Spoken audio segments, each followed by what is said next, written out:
Hello and welcome back. Now, you may have noticed that there is an addition of a Scabia.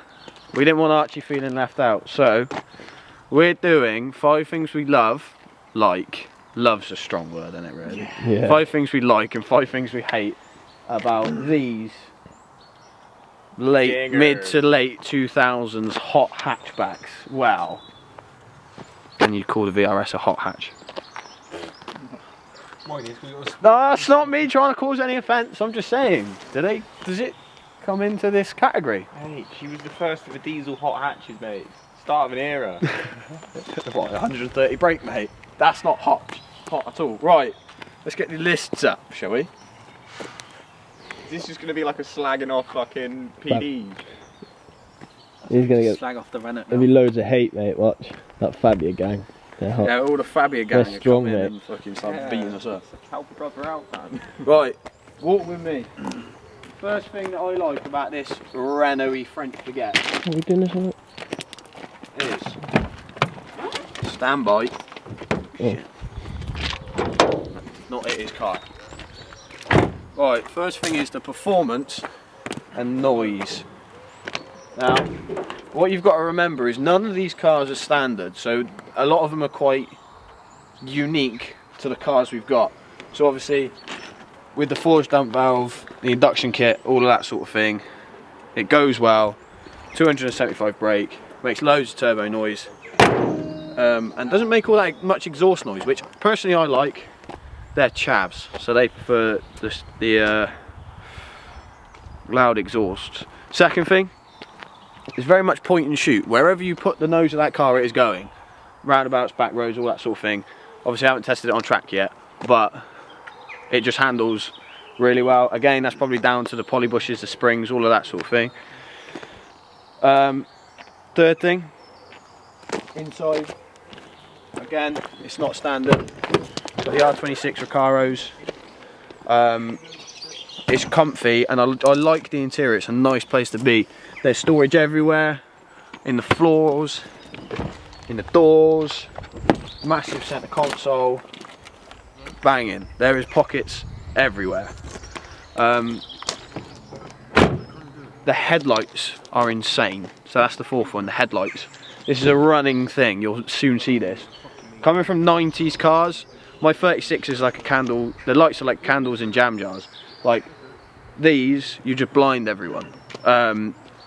Even not having full beams on, you still get flashed and all that. So it's good for me, but nobody else can see what they're doing. And the last thing that I really like about this car is the look of it. Now, with it being all black, kind of stealthy, with the Lux Pack rear windows, the tint, all of that. For me, I just really like it. Controversial, I know, but yeah. Nathan's turn. Right, now over to the better car of the 3. Grow up. ST. Grow up. First thing I like about the car is the exhaust. Now, you ain't get many cars. Bear in mind it is straight pipe and decat. I don't think you're going to get many cars that is going to sound as good as that, really.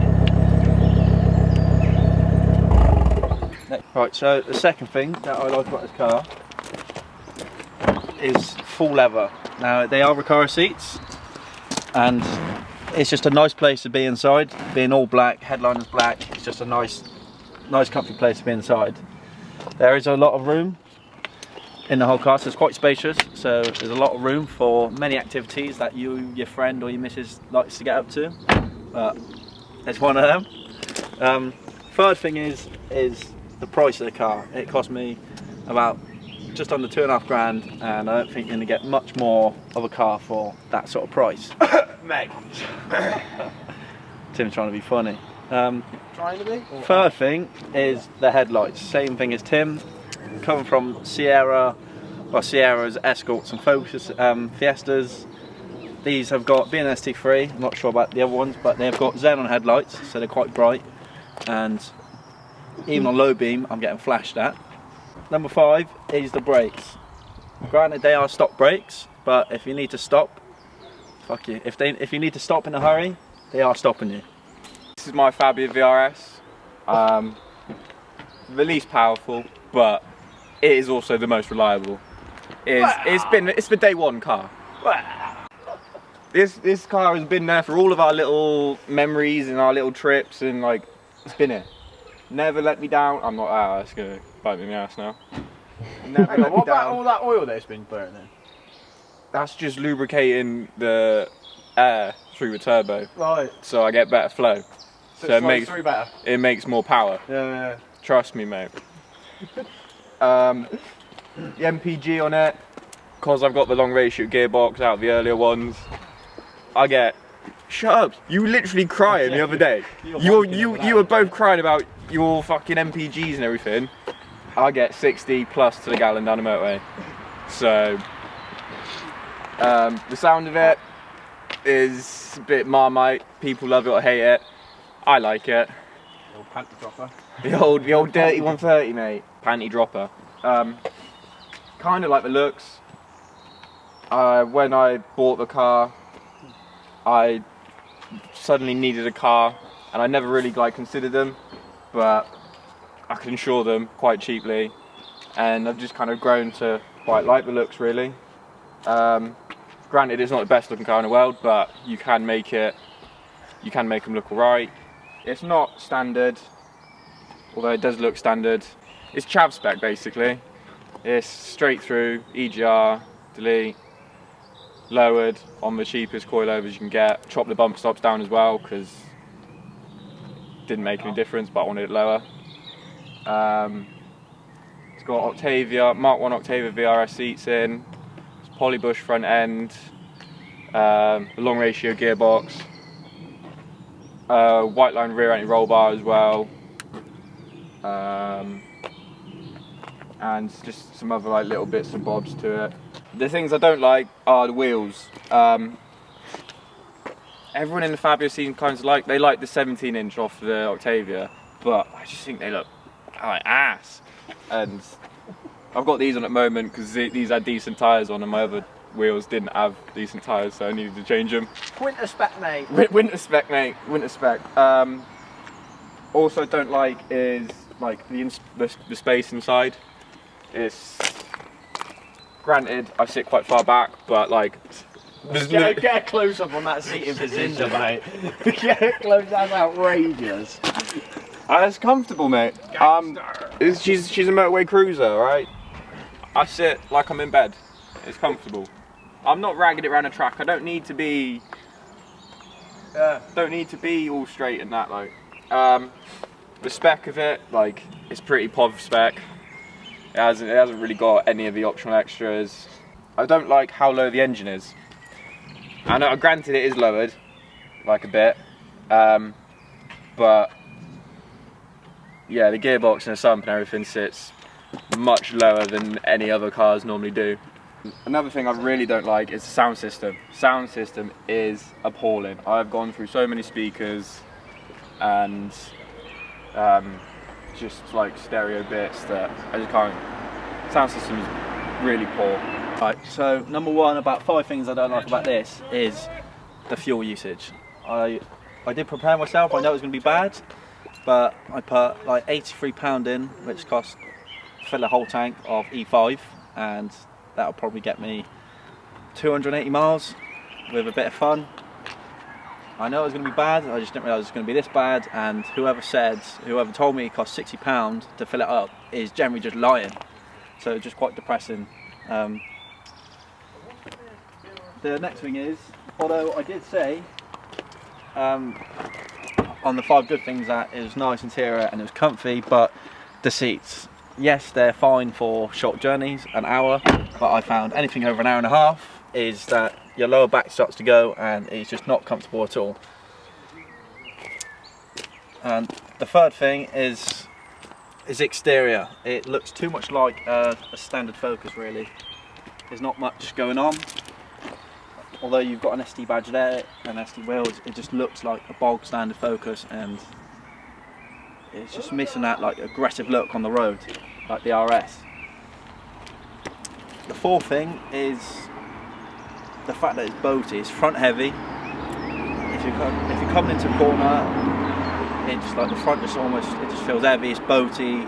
It needs to be lowered on coilovers and have better lower arms, ball joints. But stock being a 2.5, it's quite a heavy engine, so just something to be mindful of. And the final thing is the fact it's lock to lock is shit.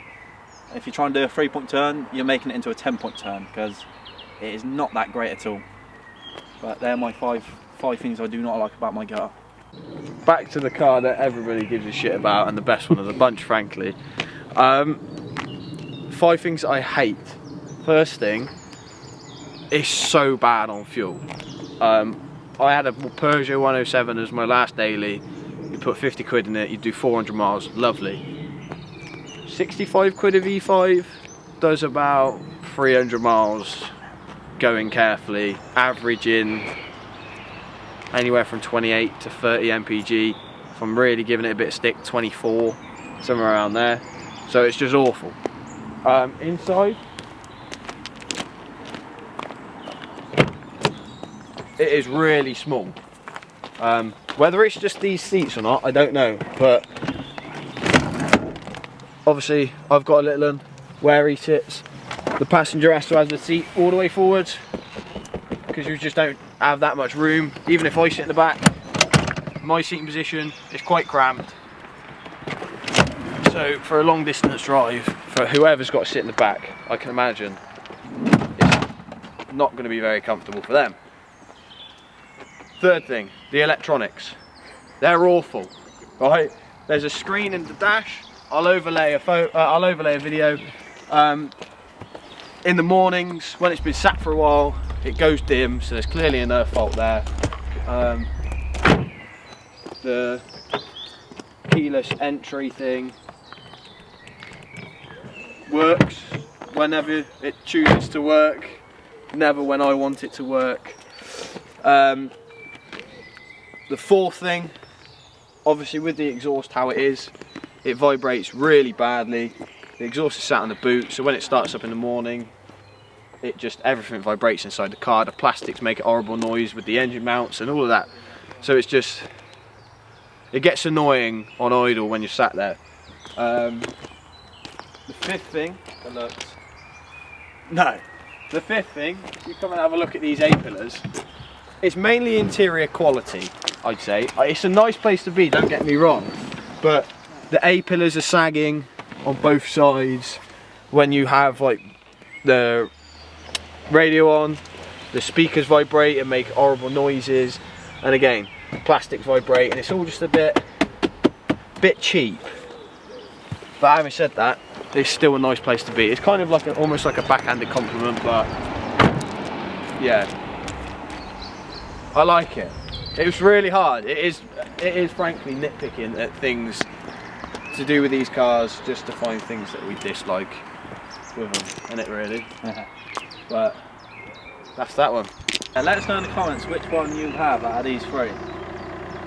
Clearly For a daily, it's got to be a PD. No, we're talking about hot hatch. Your preference, Yeah, no it matter does it what all. the use. It Let's does it say all. The Fab does it all.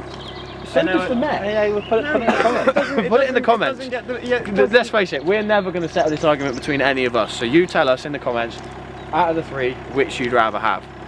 Like, comment, subscribe, all of that good stuff. Follow our Instagrams. Archie's. Well, stand in the line, boys. Follow our Instagrams. I put them at the start. I put them in here now. Kyle, the cameraman. Big up. Being grumpy over there.